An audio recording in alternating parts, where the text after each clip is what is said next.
Can you imagine? What started as an innocent quest to find the perfect foundation shade for a cousin's wedding turned into a nightmare when Benita Johnson found herself trapped in a cosmetics store, falsely accused of theft by a racist couple who threatened her life. But what happened next would prove that sometimes the most ordinary moments can become extraordinary tests of courage, truth, and the power of strangers willing to risk everything to do what's right. Before I go further, I would like to say something. If you love interesting stories like this that expose the truth, please give this video a thumbs up and tell us in the comments section where in the world you are watching this video. And also do well to smash that subscribe button. Okay, let's proceed with the story. Benita Johnson had no idea that buying foundation would nearly cost her everything. She pulled into the parking lot of Glamour Palace Beauty Supply on Madison Avenue, her silver Honda Civic finding a spot between a lifted truck and a minivan. It was supposed to be a quick stop, maybe 20 minutes to find the right shade of foundation for her cousin's wedding next weekend, possibly grab some lip liner if they had her color in stock. The automatic doors whispered open, and she stepped into the familiar embrace of air conditioning and the mixed scent of perfume samples and vanilla candles. The store was busy for a Tuesday afternoon. Customers browsing through rows of colorful cosmetics, nail polish displays gleaming under fluorescent lights. Benita nodded politely to the young cashier behind the counter, a girl who couldn't have been more than 19, her name tag reading Jasmine. The store had that upscale feel despite being in a strip mall, with sleek black fixtures and products arranged like small works of art. She appreciated places like this, where the lighting was good enough to actually test foundation shades properly. She made her way to aisle 3, where the liquid foundations were displayed in neat rows organized by brand and shade. Benita pulled out her phone and scrolled to the photo her cousin had sent. The bridesmaid dress, a deep burgundy that would require the right undertones in her makeup. She had worn this particular foundation brand before, but different batches could vary slightly, and she wanted to be sure. That's when she felt it. The prickle of awareness that comes when someone is watching you too closely, with too much intent. She glanced up from the foundation display and saw them. An older white couple, maybe in their 60s, standing near the end of the aisle. The woman wore a cream-colored blazer and clutched a small purse with both hands. The man had silver hair and wore a polo shirt that looked expensive. They weren't holding any products, weren't examining anything on the shelves. They were just standing there, staring. Benita looked back at the foundation bottles, trying to ignore the uncomfortable feeling creeping up her spine. Maybe they were just trying to figure out what to buy. Maybe they were waiting for someone. She picked up a bottle of foundation in warm honey and held it up to the light, then set it back down and reached for golden amber. When she moved 3 steps to the left to check the concealer selection, the couple moved too. Same distance, same angle, like they were tethered to her by some invisible string. Benita's jaw tightened. She'd felt this before. The weight of suspicious eyes, the assumption that her presence meant trouble. But she was 32 years old, a marketing coordinator for a nonprofit, and she was tired of pretending she didn't notice when people treated her like a criminal for existing in public spaces. She spent another 10 minutes carefully comparing shades, testing a few on the back of her hand. The couple never moved far, always maintaining their watchful distance. Finally, she selected a foundation that matched her skin tone and picked up a complimentary concealer. As she started walking toward the front of the store, she heard it. A low voice, meant to be overheard, but not quite loud enough to be called shouting. They always take their time, don't they? Making sure nobody's watching. The words hit like a slap. Benita stopped walking, her grip tightening on the foundation bottle. She didn't turn around immediately. She had learned over the years that turning around too quickly could be interpreted as aggression, and she wasn't ready to give them that narrative. Instead, she took a slow breath and continued walking toward the checkout counter. The couple was following her now, no longer trying to be subtle about it. Other customers were starting to notice the strange parade moving through the store. "There she goes," the woman said, her voice louder now, carrying that particular tone of manufactured concern that Benita had heard before. "I saw her put something in her bag. I saw it with my own eyes." Benita turned around slowly, her expression calm but her heart racing. The woman, who she would later learn was named Patricia, was pointing directly at her with a manicured finger. Her husband, Robert, stepped forward with his chest puffed out like he was ready for confrontation. "Excuse me?" Benita's voice was steady, controlled. "Are you talking to me?" "You know exactly what I'm talking about," Patricia said, her voice getting shriller. "I saw you slip something into your purse when you thought nobody was looking. You people think you can just take whatever you want." The phrase hung in the air like smoke. "You people." Benita set her foundation and concealer down on a nearby display and slowly opened her purse, turning it toward Patricia. "This is what's in my bag," she said clearly. "My wallet, my keys, my phone, some lip balm, and a pack of gum. Would you like to look through it?" Robert stepped closer, his voice dropping to a menacing whisper. "Don't get smart with us, young lady. We know what we saw." "What exactly did you see?" Benita asked, her voice still calm but gaining strength. "Because I've been shopping for foundation for the last 15 minutes, and the only things I've picked up are right here." She gestured to the products she'd just set down. Other customers were definitely watching now. A young woman near the nail polish section had her phone out, though Benita couldn't tell if she was recording or just holding it.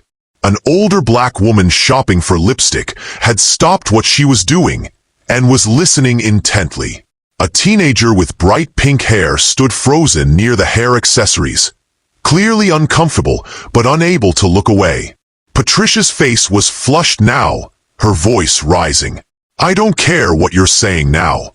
I saw you take that lipstick and put it in your bag. You can't just deny it because you got caught." "What lipstick?" Benita asked. "I haven't been to the lipstick section.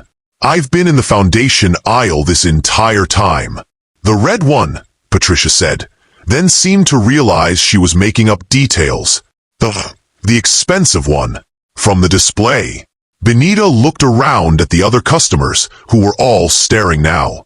The young woman with the phone was definitely recording. The older black woman had moved closer, her expression hard and focused. "Ma'am," Benita said, her voice carrying clearly through the store, "I think you need to be very careful about what you're accusing me of, because there are cameras in this store, and there are witnesses, and you're about to make a very serious mistake." That's when Robert stepped forward, his voice dropping to a growl. "You're not walking out of here until security checks your bag. And if you try to leave, we'll make sure you don't get far." The threat was clear, and several customers heard it.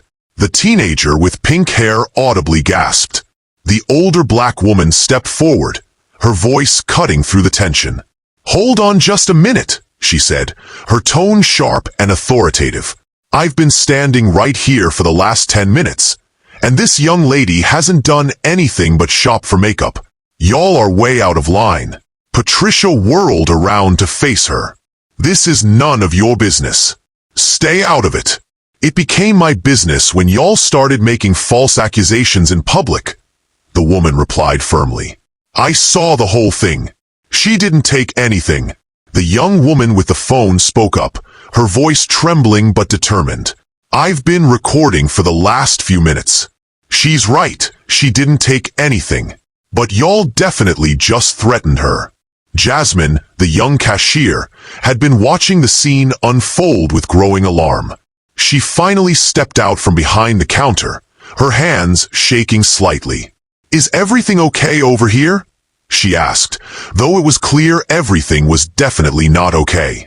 "Call your manager," Patricia demanded, "and call security. This woman is a thief, and now her friends are trying to help her get away with it." "I'm not her friend," the older black woman said dryly. "I don't even know her name. I'm just someone who doesn't like watching innocent people get harassed." Benita looked at Jasmine, who seemed frozen between wanting to help and not knowing how. "Could you please call your manager?" Benita asked gently. "I think we need someone in charge to sort this out." Before Jasmine could respond, Robert muttered something under his breath that made everyone in earshot go quiet. It was the kind of comment that crosses a line, the kind that reveals exactly what someone really thinks about you based on nothing but the color of your skin. The older black woman's expression hardened. "What did you just say?" Robert's face went red, but he didn't repeat it. Instead, he puffed out his chest and took another step toward Benita.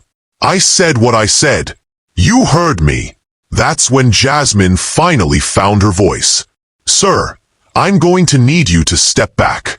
You're making threats in my store, and I'm calling the police." "Don't you dare," Patricia shrieked. "We're the victims here. She's the thief." "Ma'am," Jasmine said, her voice shaking but determined, "I've been watching the security monitors. I can see everything that happens in this store. She didn't take anything." The lie was falling apart, and Patricia seemed to realize it. Her voice got more desperate, more shrill. "You're all conspiring against us. This is ridiculous." The sound of sirens began to filter through the store's music system. Someone had called 911, though Benita wasn't sure who. The approaching wails made everyone tense up in different ways. Robert and Patricia suddenly looked less sure of themselves. The other customers shifted nervously. Benita felt her heart rate spike, knowing that the next few minutes would determine whether she walked out of this store free or in handcuffs. The police arrived faster than anyone expected. 2 officers entered through the front doors, their hands resting casually on their belts as they assessed the situation. The first officer was a middle-aged white man with graying temples. The second was a younger black woman who immediately began scanning the crowd, trying to read the room. "What's the situation here?" the first officer asked. Before anyone else could speak, Patricia launched into her performance. "Officers, thank God you're here. This woman," she pointed at Benita, "has been stealing from the store. We saw her take merchandise and put it in her bag. When we tried to confront her about it, she became aggressive and threatened us." The second officer, whose name tag read Martinez, looked at Benita. "Ma'am, is that what happened?" "No, it's not," Benita said calmly. "I've been shopping for foundation for my cousin's wedding. I haven't taken anything that I haven't paid for, and I certainly haven't threatened anyone. These people have been following me through the store, watching me, and then they accused me of stealing without any evidence." Officer Martinez nodded and looked around at the other customers. "Did anyone else see what happened?" The young woman with the phone stepped forward. "I recorded most of it," she said, her voice stronger now. "She didn't take anything, but they definitely threatened her and made some really inappropriate comments." The older black woman spoke up next. "I was shopping right here in the lipstick section. I watched her the whole time she was in that aisle. She was just looking at foundation, trying to find the right color. She never took anything. These people followed her around the store like she was some kind of criminal." Officer Martinez looked at Jasmine. "You work here?" "Yes, ma'am. I'm the cashier. I can pull up the security footage if you need it. We have cameras covering every aisle." "Let's do that," Martinez said. She turned to her partner. "Can you take statements from everyone while I check the footage?" As the officers began sorting through the situation, Patricia's confidence started to crumble. The story she told so convincingly just minutes before was falling apart under scrutiny. The security footage would show exactly what had happened, and she seemed to realize that her version of events wouldn't hold up. "Maybe we misunderstood," she said suddenly, her voice much quieter now. "Maybe we jumped to conclusions. It's just, you hear about these things happening, and you want to be vigilant, you know? But it was too late for backtracking. The damage was done, the threats had been made, and everything was on camera. Officer Martinez returned from the back office with the store manager, a tired-looking man in his 50s named David. "The footage is clear," Martinez announced. "Ms. Johnson was shopping normally. She didn't take anything." The complainants, however, did follow her through the store and made verbal threats when she refused to submit to their accusations. David shook his head. "I'm sorry this happened in my store," he said to Benita. "This is completely unacceptable." The first officer looked at Robert and Patricia. "You made a false report, and you made threats against another customer. We're going to need you to come with us." Patricia's face went white. But we were just trying to help. We thought she was stealing. We were being good citizens. Good citizens don't make false accusations and threaten people," Martinez said firmly. "And they definitely don't follow people around stores based on assumptions." As the officers began to escort Robert and Patricia out of the store, Robert turned back toward Benita with a look of pure hatred. "This isn't over," he muttered, loud enough for everyone to hear. Officer Martinez stopped walking. "Sir, that sounds like another threat. Are you threatening Ms. Johnson?" Robert's face went pale as he realized he'd just made things worse for himself. "I know. I just meant..." "You just meant what?" Martinez asked. He didn't answer. The officers continued walking him toward the exit. As the store began to empty of police and troublemakers, Benita found herself standing in the cosmetics aisle with a handful of strangers who had become her allies. The adrenaline was wearing off, and her hands were starting to shake. The older black woman extended her hand. "I'm Dorothy Washington. I'm sorry you had to go through that, baby." Benita shook her hand gratefully. "Thank you for speaking up. I don't know what would have happened if you hadn't." The young woman with the phone stepped forward. "I'm Sarah Chun. I sent the video to my cousin who's a lawyer. She said if you want to press charges, you'll have everything you need." Jasmine approached hesitantly. "Ms. Johnson, I'm really sorry about what happened. The foundation you were looking at, it's on the house. And anything else you need. This should never have happened here." Benita looked around at these women who had stood up for her, who had refused to let injustice happen in their presence. "Thank you," she said, her voice thick with emotion. "All of you. You didn't have to get involved, but you did. That means everything." Dorothy patted her shoulder gently. "Baby, we look out for each other. That's how it's supposed to work." As Benita finally made her purchase and walked toward the exit, she realized that something had shifted. The incident had been traumatic, frightening, and completely unjust. But it had also revealed something important about the power of witnesses, about the courage it takes to speak truth in the face of lies, and about the strength that comes from people refusing to stay silent when they see wrong being done. She would press charges. She would make sure Robert and Patricia faced consequences for their actions. But more than that, she would remember Dorothy's steady voice, Sarah's shaking hands as she held up her phone, and Jasmine's determination to do the right thing even when it was scary. 3 days later, Benita sat in her living room with her laptop open, a cup of coffee growing cold beside her. She hadn't planned to make a video, hadn't intended to share her story publicly. But the incident had been eating at her, and she'd seen too many comments online suggesting that she must have done something to provoke the confrontation. She hit record and began to speak. "My name is Benita Johnson. I'm 32 years old. I work in marketing, and 3 days ago I went to buy foundation for my cousin's wedding. I want to tell you what happened, because I think people need to hear it." She spoke for 12 minutes, calmly and clearly. She explained how she'd been followed, accused, and threatened. She talked about the fear she'd felt, not just of the couple, but of how the situation might be interpreted by police, by witnesses, by the world. She thanked the women who had stood up for her and challenged others to do the same when they witnessed injustice. "I'm not sharing this story for sympathy," she said near the end.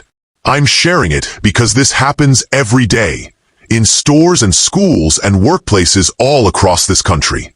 People get followed, accused, and threatened because of assumptions about who they are and what they must be doing. Usually, it happens without witnesses, without cameras, without people brave enough to speak up. She leaned forward slightly, her voice gaining strength. But this time was different. This time, people saw what really happened, and they refused to stay silent. Dorothy Washington, Sarah Chun, Jasmine at the cosmetic store. They didn't know me, but they knew right from wrong. They chose to get involved when it would have been easier to look away. The video ended with a simple message. The next time you see someone being treated unfairly, ask yourself what you're going to do about it. Because your voice matters, your witness matters, and your courage to speak up might be the only thing standing between someone and injustice. Within hours, the video had been shared thousands of times. Comments poured in from people sharing their own experiences, thanking her for her courage and pledging to be better witnesses to injustice. Local news stations picked up the story. Civil rights organizations shared it on their platforms.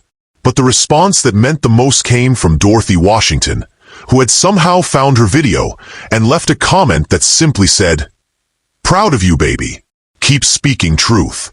Benita smiled as she read it, remembering the strength in Dorothy's voice as she'd stood up to Patricia's accusations. She thought about Jasmine's trembling hands as she'd called for help, and Sarah's determination to capture the truth on video despite her fear.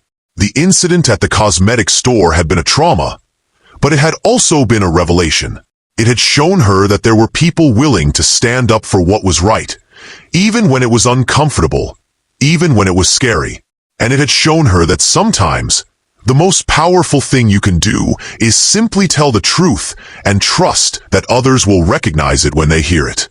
As she closed her laptop and prepared for bed, Benita felt something she hadn't expected. Hope, not just for herself, but for all the people who would find themselves in similar situations in the future. Because now she knew that there were Dorothy Washingtons and Sarah Chens and Jasmines in the world. People who wouldn't stand by and let injustice happen on their watch. And maybe, if enough people saw her story and made the choice to be witnesses rather than bystanders, the next Benita Johnson wouldn't have to stand alone in a cosmetic store, holding her ground against hatred and lies. Maybe next time, the truth would have an army.